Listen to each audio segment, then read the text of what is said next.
Halo sahabatku dimanapun Anda berada, jumpa lagi bersama saya Jonsung, Jesus my Savior. Sahabatku yang terkasih, saya mendapatkan kiriman video lagi dari follower saya mengenai doa pelepasan. Jadi di sini ada sebuah kejadian di mana seorang pendeta mengusir roh katanya, ya. Jadi bagaimana menurut Pak John katanya? Apakah doa pelepasan seperti ini ada di dalam Alkitab?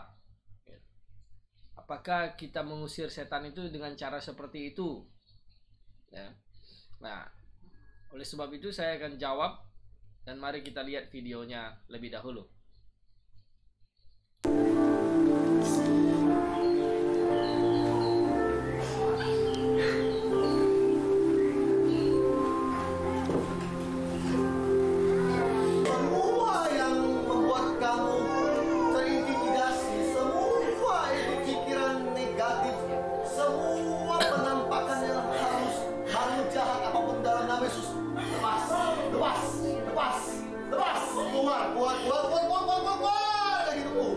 Aku berdoa, kuasa Yesus, coba lepaskan kamu saat itu juga.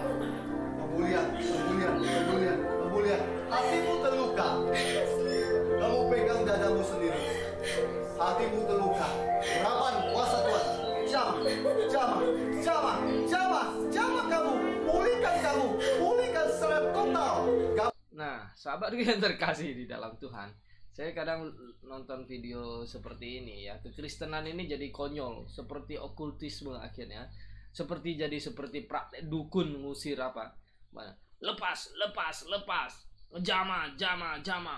Jadi kayak energi apa dukun itu main-main gitu loh. Emang ini kayak film vampir begitu, atau tempel di situ kepala lalu iblisnya lari apa seperti itu. Jadi banyak hal kekonyolan dalam kekristenan yang diadopsi ya dari praktek-praktek dukun mengusir iblis ya.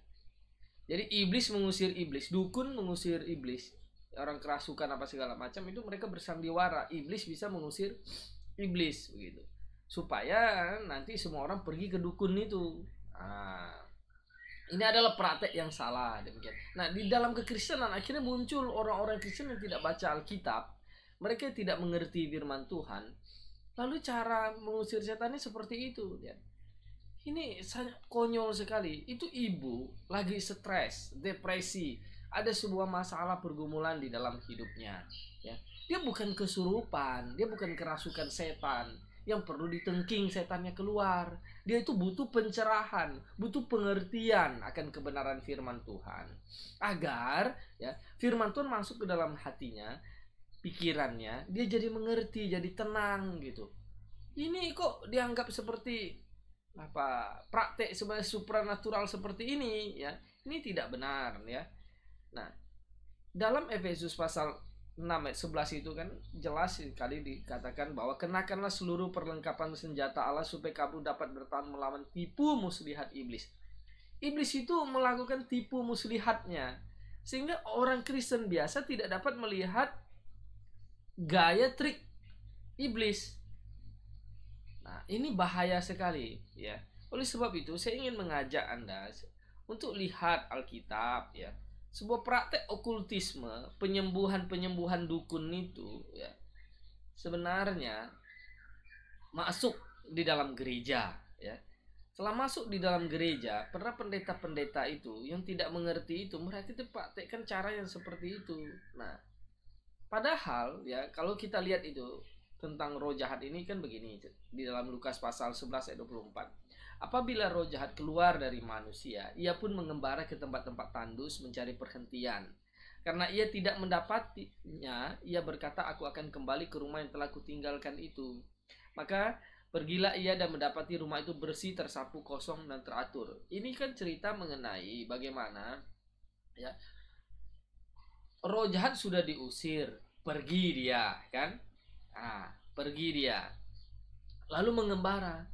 Kemudian lihat hati orang itu masih kosong lagi, artinya dia belum ada Roh Kudus, belum percaya kepada Tuhan Yesus sungguh-sungguh, sehingga hatinya kosong.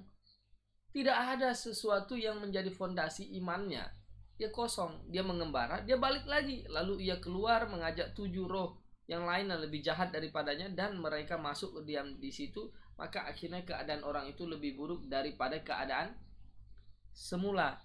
Jadi kalau hari ini kita ngusir setan, kita usir tengking, keluar.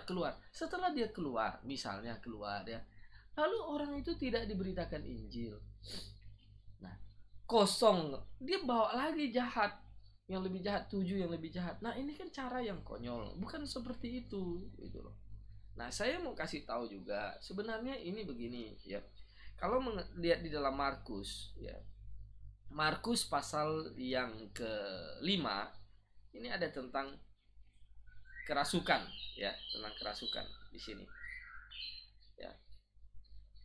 5 ayat 15 itu kan katanya, mereka datang kepada Yesus dan melihat orang yang kerasukan itu duduk, sudah berpakaian dan sudah waras. Orang yang tadinya kerasukan legion itu, maka takutlah mereka. Jadi begini, ini cerita tentang orang Gerasa itu kan. Ya, ada orang kerasukan legion. Ya. Itu jadi katanya kan, lalu sampailah mereka di seberang danau di daerah orang Gerasa. Baru saja Yesus turun dari perahu, datanglah seorang yang kerasukan roh jahat dari perkuburan menerbu dia. Jadi di daerah itu ada orang yang kerasukan, yang tiap hari katanya di sana buat keributan, orang merantainya apapun semuanya dilepaskan dia. Nah, itu ibarat itu daerah kekuasaan dia di situ. Ketika Yesus datang ke situ, ya, dia langsung kan datang kepada Yesus. Sebenarnya dia berkata bahwa katanya, apa urusanmu dengan aku, hai Yesus, anak Allah yang maha tinggi? Demi Allah jangan siksa aku. Nah, kalian bisa bayangkan, dia datang langsung berlutut, dia takut kepada Yesus Kristus ya. Sehingga Yesus usir itu orang, usir itu roh jahat, dan jadi diam dan tenang ya. Berpakaian sudah seperti orang waras. Nah, jadi iblis itu mematikan akal sehat orang, tidak waras, tidak sadarkan diri, tidak ada penguasaan diri, sehingga dia berbuat sesuatu, meronta-ronta, kejang-kejang apa di dalam tubuh orang itu. Akhirnya Tuhan Yesus datang nih jadi waras. Nah, coba sekarang kita lihat fenomena. Kenapa orang datang ke gereja memuji Tuhan jadi tidak waras, jadi tidak ada pengendalian diri? Ya, sebagian gereja seperti itu. Orang datang memuji, memuliakan Tuhan. Ya. Bukankah kalau di dalam Alkitab Perjanjian Lama itu kita temukan bahwa ya, orang yang kerasukan, orang yang kemasukan iblis, kerasukan iblis gitu, iblis mau mengganggunya, Daud menyanyikan puji-pujian kepada Saul, jadi roh jahat yang pada Saul itu pergi. Nah, ya, roh yang mau merasuki Saul itu pergi. Jadi ketika sebenarnya pujian dinyanyikan, dimuliakan ya, orang itu bukan jadi kesurupan menggelepar-gelepar, justru jadi tenang, jadi takut iblis. Tapi ini aneh, hari ini fenomenanya adalah orang masuk ke dalam penyembahan dalam gereja, justru dia bisa jadi gelepar-gelepar, jatuh-jatuh, lalu dibilang mau usir iblis ya. Apakah iblis itu bisa bersama-sama di dalam ini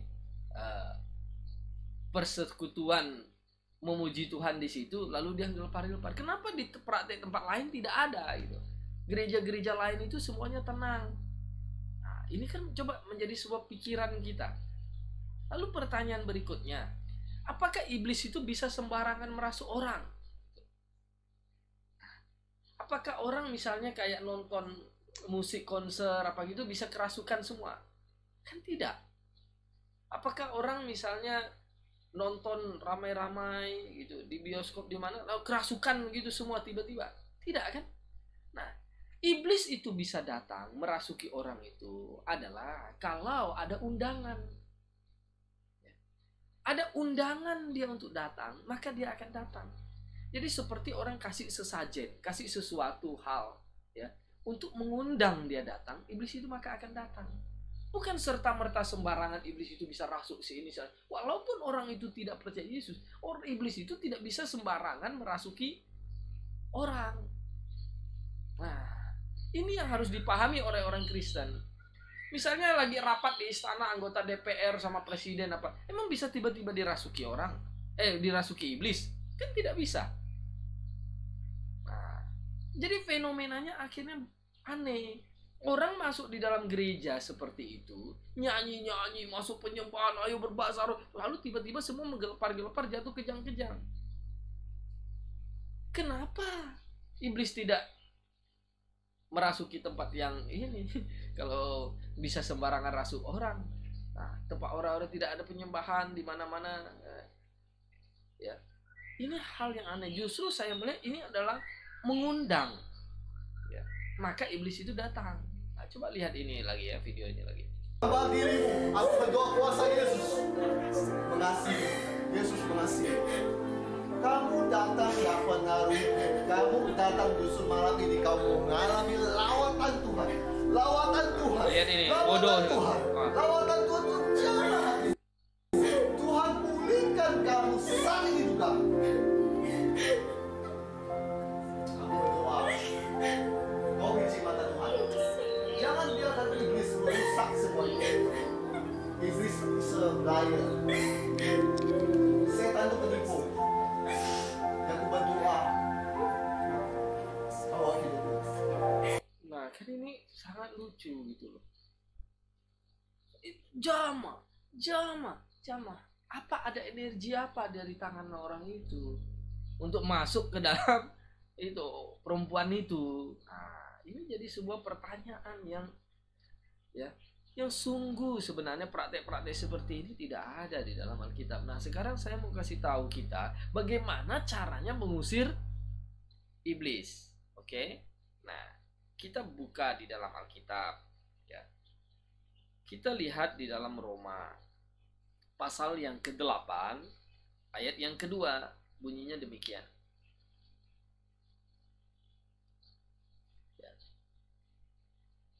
Demikianlah sekarang tidak ada penghukuman bagi mereka yang ada di dalam Kristus Yesus. Roh yang memberi hidup telah memerdekakan kamu dalam Kristus dari hukum dosa dan hukum maut. Begini. Jadi ketika engkau dengar Injil, ya, Injil adalah kekuatan Allah yang menyelamatkan orang berdosa. Jadi ketika engkau mendengar Injil yang benar bahwa semua manusia berdosa, saya berdosa, ya, dosa harus dihukum di kayu salib, harus dihukum, Yesus Kristus mati di kayu salib menebus semua dosa saya. Saya datang kepadanya, diampuni semua dosa saya, dosa yang dulu, sekarang, dan akan datang. Saya mau sungguh-sungguh percaya Yesus. Saya tidak mau percaya yang lain. Saya buang semuanya. Saya bertobat dari semua dosa. Ikut Yesus. Nah, roh itu memberi hidup. Injil itu kekuatan Allah. Dia harus mendengar Injil, bukan ditengking-tengking seperti itu. Nah, ini coba dipahami, ya. Kemudian kalau di dalam Yohanes juga kan jelas, ya. Di dalam Yohanes juga dikatakan, Yohanes 8 ayat 33.